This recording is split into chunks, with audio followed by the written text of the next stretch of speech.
得知自己是假千金那日，我差点笑出声，终于不用装了。将军府养我16年，临走顺点盘仇不过分吧？应该不过分。买2亩地，养3只鸡，从此回乡躺平。什么？结果圣旨比我跑得快。奉天承运，皇帝诏曰：将军府嫡女沈氏赐婚于太子萧林渊，择日完婚，钦此。太子萧林渊，闺女啊！闺女啊，你可千万记住，咱们将军府上下317口，全是你的九族啊！爹，我只是回乡躺平，不是去投敌。抗旨逃婚就是投敌，投的还是阎王殿。跑啊，怎么不跑了？平日里偷懒躲课比兔子还快，今日圣旨都念完1炷香了，才摸到后门。你行你上。我家太子啊，那东宫得连夜挂白。沈姑娘，接旨吧。不是吧？唉，爹，我是假千金，圣旨赐婚将军府嫡女，可我不是。按礼法，我配不上太子。现在坦白，兴许还能少砍2颗头。你少算了，欺君是满门。闭嘴！你妹妹已经够难了，你别给她递梯子。姑娘说笑了，圣上口谕，赐婚认的是姑娘本人，正因姑娘命格特殊，才最合适。这不对啊！我从小到大最大的特殊就是睡觉比旁人香，背书比旁人慢，贵女宴上能把酸师听成催眠曲，这也能望东宫？替我收着。你真去？不去怎么办？让317口人陪我躺平？我没这么大脸。爹，你还真列出来了。路上无聊可以背背，背熟了做事前3思，尤其是砍太子前。进了东宫，能忍就忍，不能忍就写信。若实在活不下去，就梦里托个话。里面是醒神香，东宫规矩重，夜里若睡不好，多谢。府里那张软榻归你了，别便宜我哥。没良心。闺女，忽然想起10岁那年，我贪吃偷翻厨房，摔坏了祖母留下的瓷盏，嫡母罚我跪祠堂。完了，爹爹从军营着急赶回来，要跪就跪端正些。夜里他却偷偷给我塞了转垫和烧鸡。我不是他们亲生的，可这16年，他们养我爱我是真的。殿下说了，若姑娘爱走后门，轿子便也停到后门来。16年，我以为自己终于可以从将军府嫡女这个壳里脱身，原来壳没碎，只换了个更硬的笼子。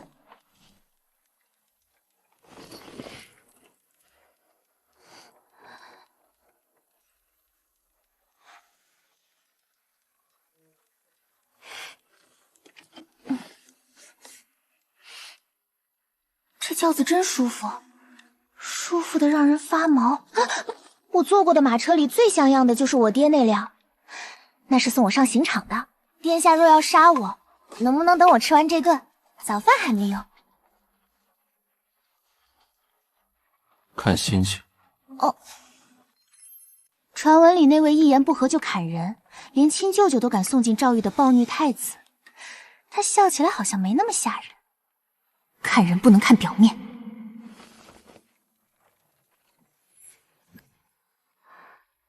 东宫比我想象中安静，没有满地血，也没有传闻里被太子砍剩半截还在爬的宫人。殿下，深夜不睡，做贼呢？殿下，赏月呢？从今日起，不得出院门办。他要什么，送进去；他见什么人，报给姑。殿下，我身子弱，若一直闷在院里，怕是要病。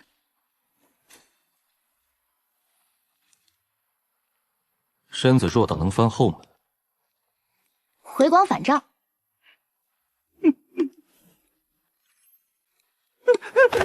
再小，去马厩当差。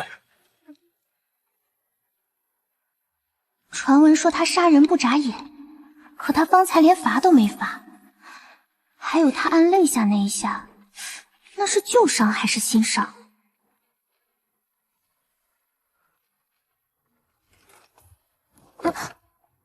挺软。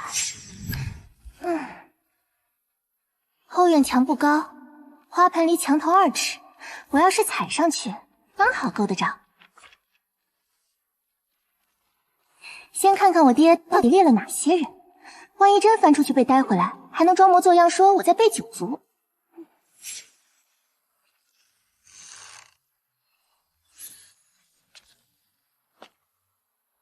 这银锁不值钱，边角磨得发白，是我小时候就在身上的东西。嫡母贤旧，给我打过金的玉的，我却总戴不惯。堂堂相府嫡女，翻墙还是小意思。什么动静？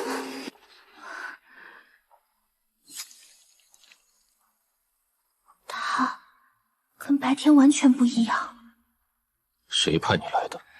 太子殿下杀人如麻，害怕多赔一条命。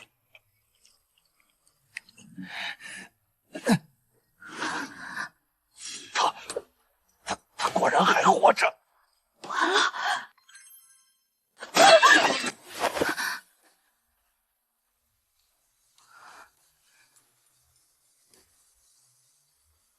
你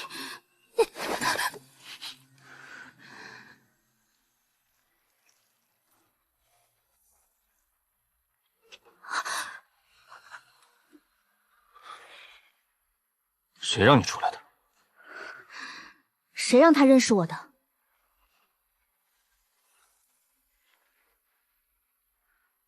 殿下娶我，不只是因为圣旨，对吗？把听学院的墙加高3尺。是。花盆撤了。殿下，方贼呢？放你死。他说防你死，可刺客认出银锁的时候，他的第一反应不是问我，而是遮住他。他在护我，还是在护这个锁？还是……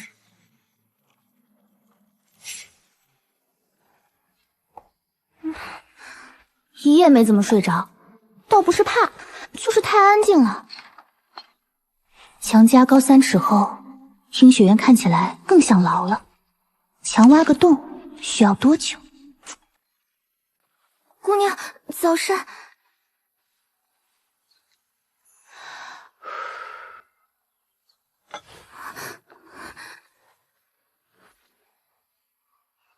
你叫什么？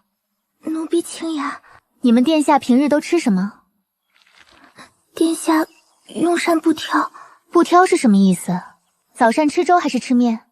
多数时候不吃。那你们厨房倒也省事。厨房嬷嬷不敢少做，她说万一殿下哪天想吃了呢？万一哪天想吃了呢？一个暴虐到砍人的太子，身边的人说起他，语气里没有怕，是万一呢？这不对。东宫夜里安静吗？安静。有没有走水、喊叫、少过人？没有，姑娘。东宫夜里很安静的。你在东宫多久了？3年。那你见过太子杀人吗？姑娘，那他一怒杀30宫人。那年东宫走水，死了30人，外头传称殿下杀的。他连御史都打。御史当朝辱极仙皇后，殿下砸了砚台，没砸中。你们殿下准头不太行。逗你的，粥挺好喝的，你下去吧。3年。他说东宫很安静的时候，不像是在说谎。传闻里那个一言不合就杀人的太子，跟他嘴里这个不吃早饭的太子是同一个吗？爹啊，你是真怕我砍太子，连远房、表舅、七妹夫加3子都写去了。我要是真把这本背下来，下辈子投胎都能直接去礼部上班。殿下走路没生的毛病，是练过的。你在做什么？背9族，免得哪天说错话砍漏了谁。少套东宫下人的话。殿下若肯自己说，我也不用费这劲。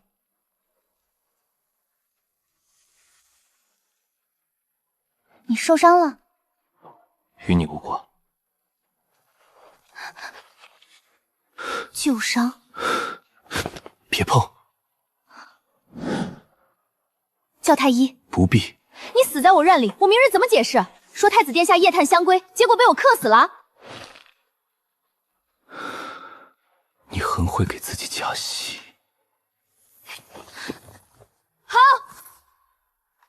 不能叫，今日早朝有人盯着东宫太医署。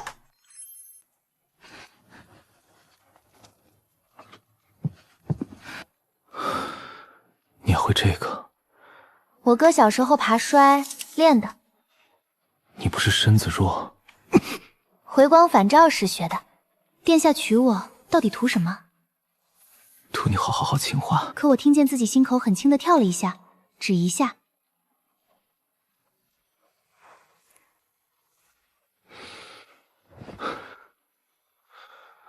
多谢。他不想让人知道他有伤，楚君不能弱。那他这句话图你活着，是说给我听的，还是说给他自己听的？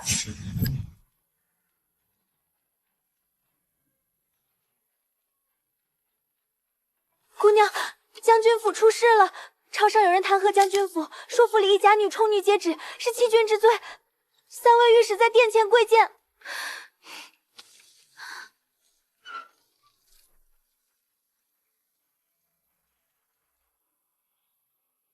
你要去哪儿？进宫。姑没准。那殿下现在杀了我，否则我今日一定要去。你知不知道宫宴上有多少人等着抓你错处？知道，所以才要去。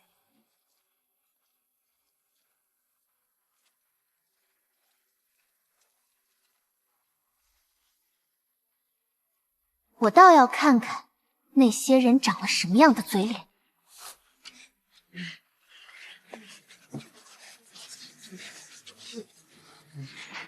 这位便是将军府那位姑娘，听说不是亲生的。不是亲生也敢接太子妃之位，将军府胆子真大。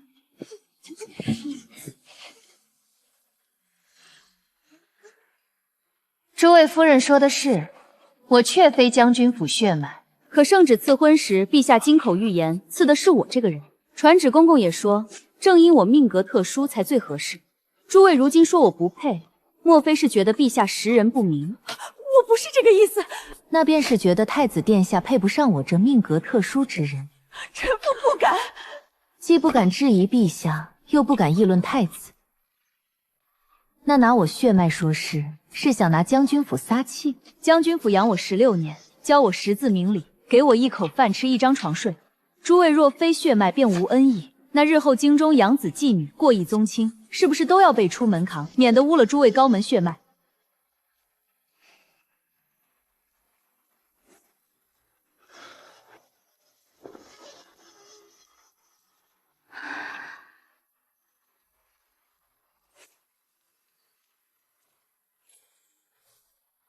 说的不错。殿下夸人像罚跪，你不怕？怕。但我爹给的族谱太厚，杂人挺有底气。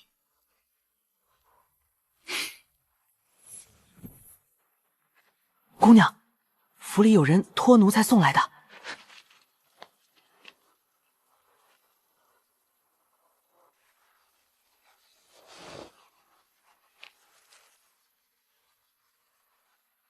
沈玉祥的字迹。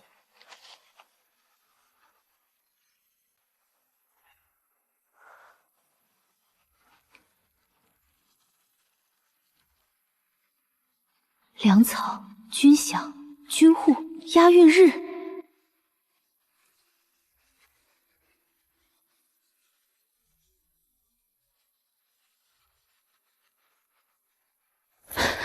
殿下认识这个？此物不能留在你手里。原来殿下娶我，图的不是我活着，是这个。不是。那是什么？从刺客认出银锁开始，你就知道我身世有异。你把我关在听雪院，不许我出门，是怕我死，还是怕我带着这东西跑？都有。16年前边关军饷案，与我有关？你可能是唯一活证。活证？所以殿下一开始就知道？只知你身上可能有线索。所以圣旨赐婚呢？孤求的。殿下那句“图你活着”说的真好，活着才能查案是吧？我若告诉你，你会信？不会，但这不妨碍我现在生气。此案牵连太深，若让旁人知道你是什么？是殿下从将军府抢出来的一枚棋。我这辈子最讨厌被人扔来扔去。小时候我不知道自己不是亲生，总怕哪日将军府发现我不够好，便不要我了。后来真千金回来，我反倒松了口气，想着终于不用装了。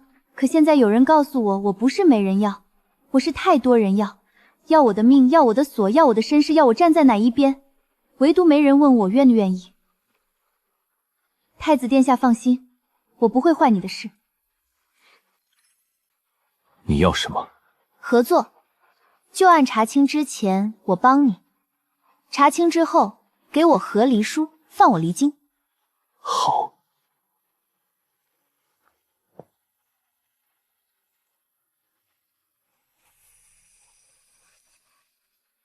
走到院门口时，我听见他在身后叫我，他没有叫我的名字，因为到现在为止，他有太多称呼可以叫我：将军府姑娘、假千金、未来太子妃、活正，偏偏没有一个真正属于我。从那日起，萧凌妖不再拦我出听雪院，他给了我一枚东宫腰牌，却同时派了2个侍卫跟着，名义上是护卫，实际上看着像防我半路把东宫卖了。我也不恼，既然要坐骑，就要先让人觉得我确实能被波动。我开始频繁出入宫宴、命妇茶会、佛堂祈福，外头很快传出话来，太子妃未过门便失宠，日日强颜欢笑。将军府因他假千金身份惹怒东宫，太子冷待他，只为拿捏边军。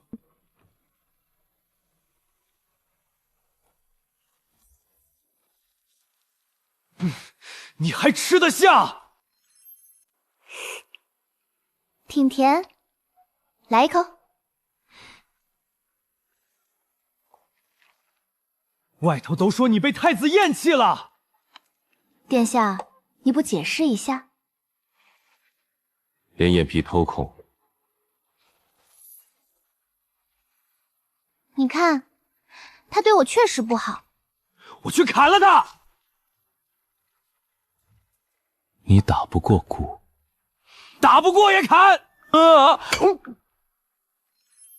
省点力气，回去告诉爹娘我没事，顺便让府里账房把16年前边关旧账能找到的附件都整理出来，别惊动旁人。你查什么？查我到底值几颗脑袋。他逼你？没有，这回是我自己要查。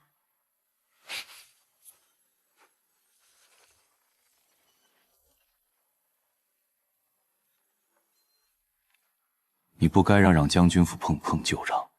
他们已经被牵进来了，殿下还想把谁藏在安全地方？我、将军府，还是你自己？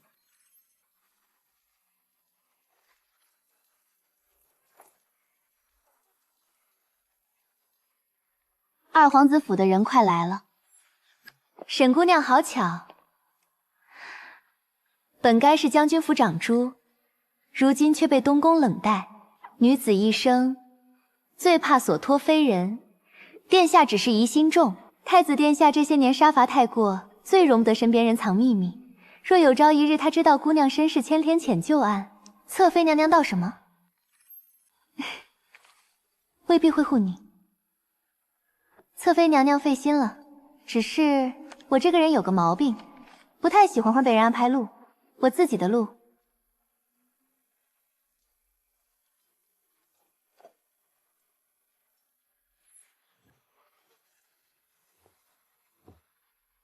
你要去赴约？是。太险。殿下怕我死，还是怕证据丢？你一定要这样说话，不然呢？说殿下待我真心，说我感激涕零，说我愿为你旧案粉身碎骨。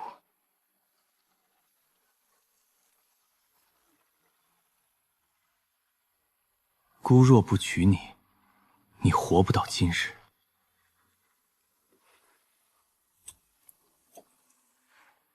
那我多谢殿下救命。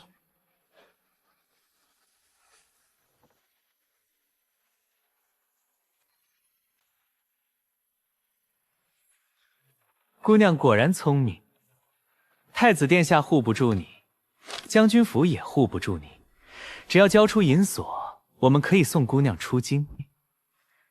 我要和离书，自然，还要将军府平安，这是当然。还要5000两银票。出京后总要吃饭。怎么，二皇子府连这点诚意都没有？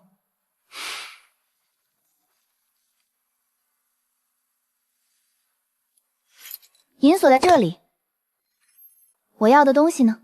对了，16年前军饷案除了半张案记，应当还有押运官的私印吧？看来有。姑娘知道的太多不好，那也多不过你。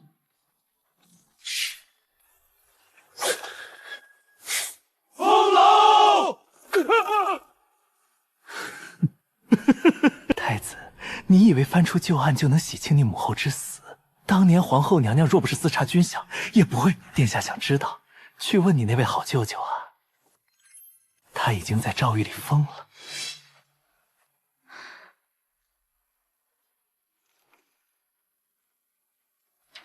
清凉庵。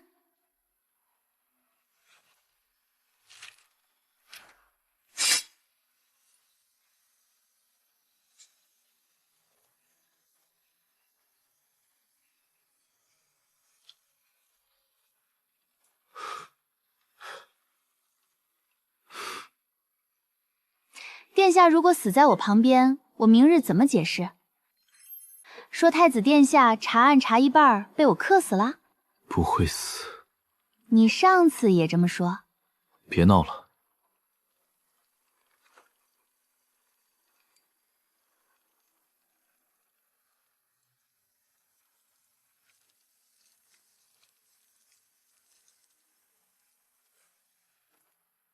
就是这儿。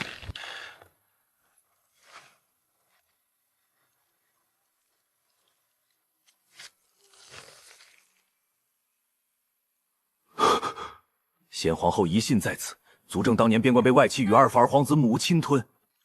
皇后娘娘查案遇害，太子殿下多年背负恶名，实为引蛇毒。姑查了10年，这枚锁是皇后娘娘托人送出将军府的，它不该只属于我一个人。当年押运队全灭，只有个女婴被皇后娘娘托人送出，那孩子身上带着一枚银锁，锁里藏账记。傅氏夫妇为护账券而死，皇后娘娘把那个孩子交给了将军府旧部，嘱咐务必让他活下去。所以我爹，他知道我身上有这个。沈将军知道那个孩子有银锁，但不知道锁里藏着账。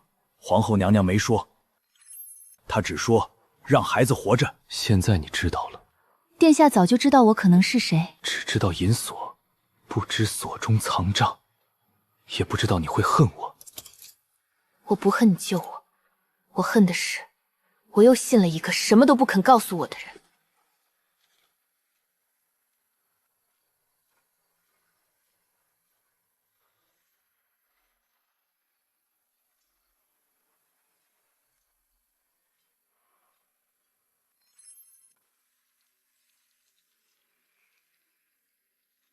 那封信里写的是什么？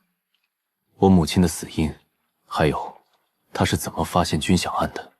那你打算怎么做？回京之后送御史台，遗信、私印、账卷、银锁一起送。那我的身份也会一起送过去。殿下一开始就知道我是谁吗？只知道银锁是从边关出来的。那圣旨呢？也是殿下求的？是。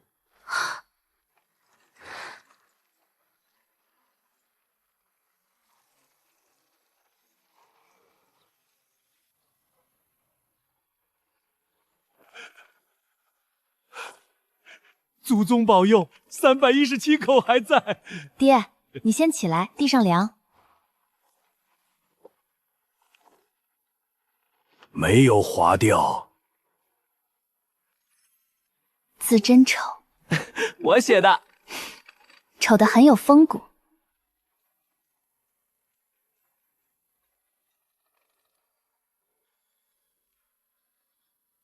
软榻还给你留着。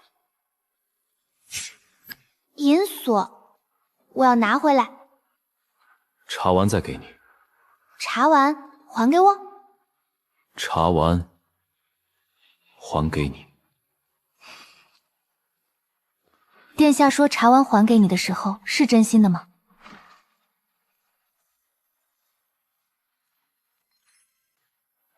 他说茶丸还给你，可这句话是会还还是不想还？他握着银锁的时候，手指是松的，不是攥着的。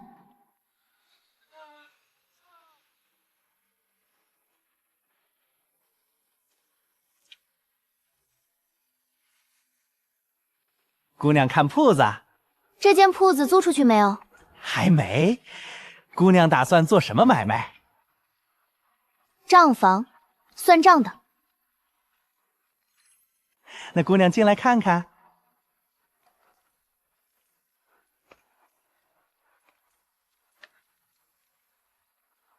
丝印拿到了，铺面也找到了。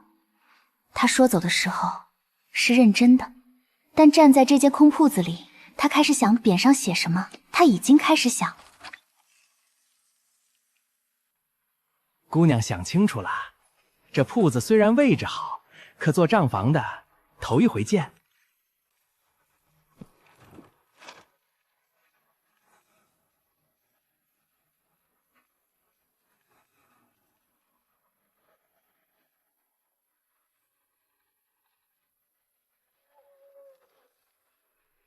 2车算盘，你先用着，不够再说。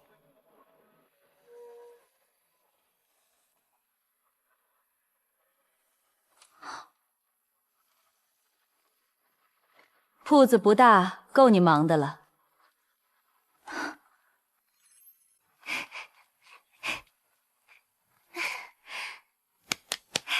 这张榻归你了，午后日头正好，别便宜我哥。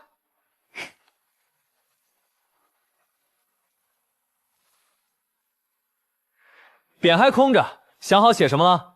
等想好了，你来挂。行。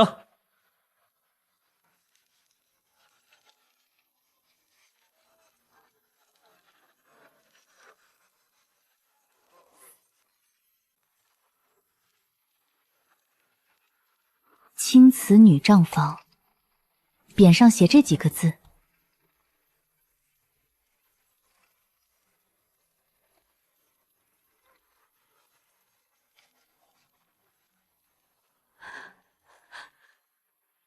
有事？民妇是城南陈家的寡媳，丈夫走了不到半年，婆家就把我嫁妆吞了，连孩子的月钱都不给，还要赶我出门。清册留这儿，你先回去，明天再来。不用跪了，起来吧。红气白气都在，娘家人陪送的私产一笔一笔写清楚了，陈家吞了多少，吞了多久，她心里有数，只是没人替她翻过这笔账。嫁出去的女儿泼出去的水，丈夫死了就该滚回娘家，还敢来要嫁妆，要不要脸？大禁律里写的明白，女子嫁妆为私产，夫家无权侵占。你要是觉得律法不对，咱们去衙门说。正月15，从嫁妆里支了一笔，给小叔子买了城南的宅院。3月初又支了一笔，给小姑子做了嫁衣。6月19，你孙子的满月酒银钱是从这账里出的，还有一笔8月23进了你儿子账房，这笔列在家用陵墓底下，但你儿子的账房算谁的家？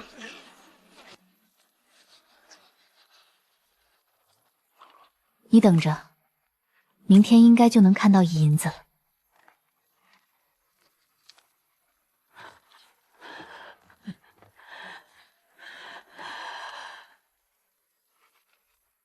有事？姑娘，我们几个都是边关阵亡军户的遗孀，朝廷说给抚恤银子，到我们手里只剩3成了，剩下那7人被礼部侍郎扣下了。我们去衙门告过，没人敢接。文书留下，你们先去后堂坐着喝口茶，把兵部军名册调出来，近3年的对一下发放人数。哎，抚恤文书是真的，印章也对得上，问题不在文书。问题在到手里只剩3成，那7成去了哪里？你要的，近3年阵亡军户名录，差了47人，名次上阵亡的军户，抚恤发放名单里没有。47军户的抚恤银子全被扣下来了，胃口真大，连死人的钱都贪。哥，那47户军户的老校尉能找到人吗？能。明天把人带来。你要动礼部侍郎，那是朝廷命官，他动的不是我的钱。是47户军户遗出的命。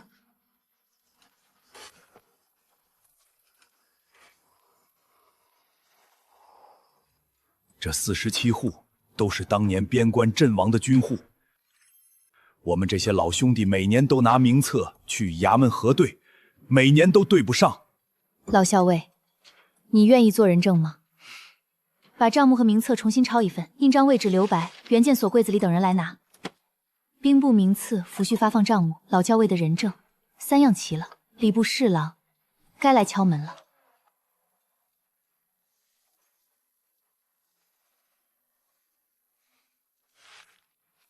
证据齐全，可以递了。多久能出结果？3天之内。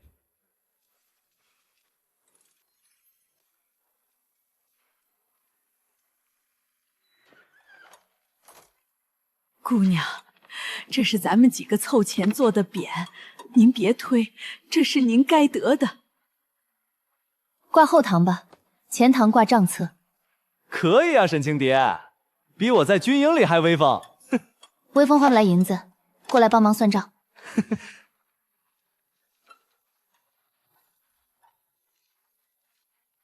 侯爷欠了外室3千两银子，把我妹妹的嫁妆拿去抵了。我妹妹走了不到1年，他就把外室接进府里，花的全是他的陪嫁。永安侯府是他把我妹的嫁妆亲自改了，中府账目上写的全是家用，可我妹妹的东西一样都没剩。帖子递过了吗？递了，他连见都不见。那我来递。本侯的家事轮得到你一个外人管？侯爷的家事我不管，但侵占他人私产违法。你要是觉得我说的不对，咱们去大理寺评理。侯爷要是想让全京城都知道你拿亡妻的嫁妆养外室，我不介意把账册贴到朱雀街告示墙上。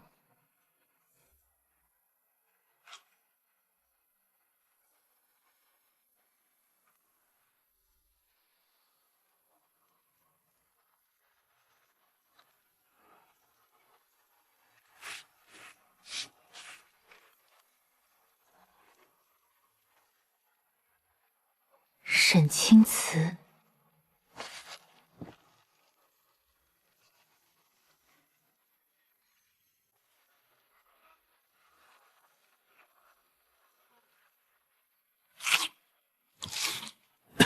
殿下自己说的，东宫不是笼子。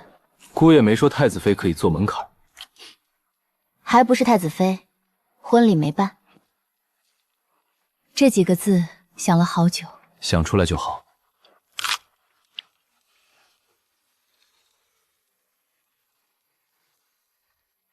沈清慈，我终于有名字了。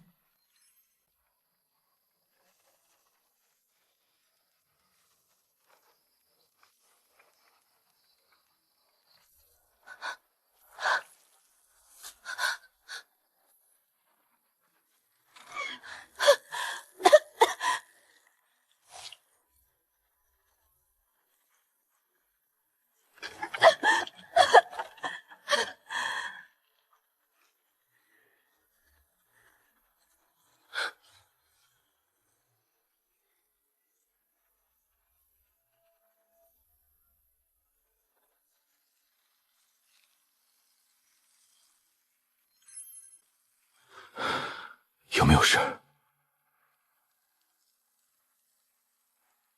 烧着了也不松手。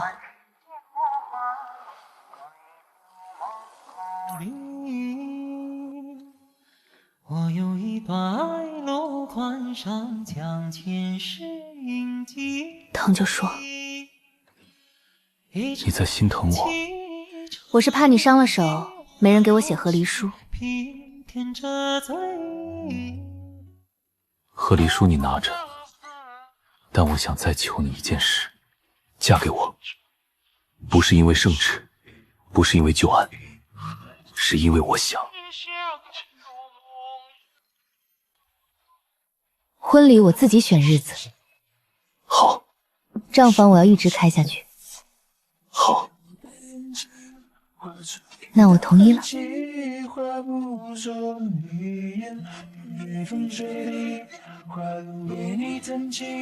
回忆碎了满地，怎么别离？看着你的眼睛，关注我的表情，母亲，我去就回。去吧。就会变成泪滴，忘掉过去，忘掉过去。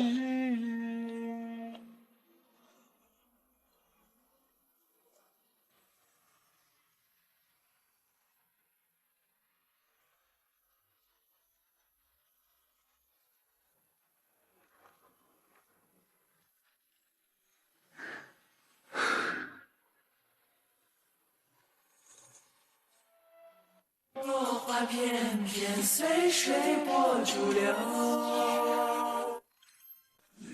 一种相思青子，欢迎回家。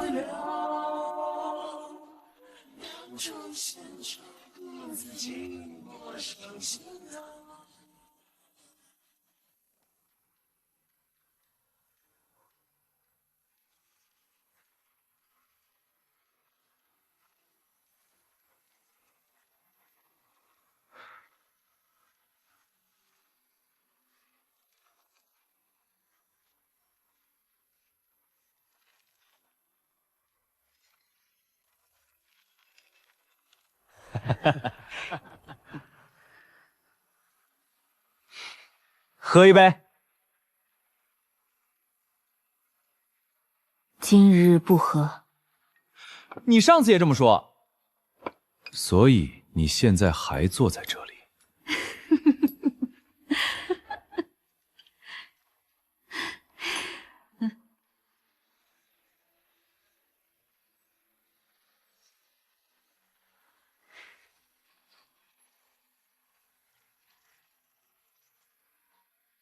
从前我总想着逃出将军府嫡女的身份，逃出东宫的牢笼，逃出别人给我安排的命运。现在我才明白，真正的自由不是逃去哪里，是你可以选自己想走的路，选自己想留在谁身边。我从前以为自己是没人要的，后来发现不是没人要牢笼，是太多人要的命，但没人问过我愿不愿白。自由，现在我想去哪里，是你可以选自己选走的路，选的人是想留在谁身边。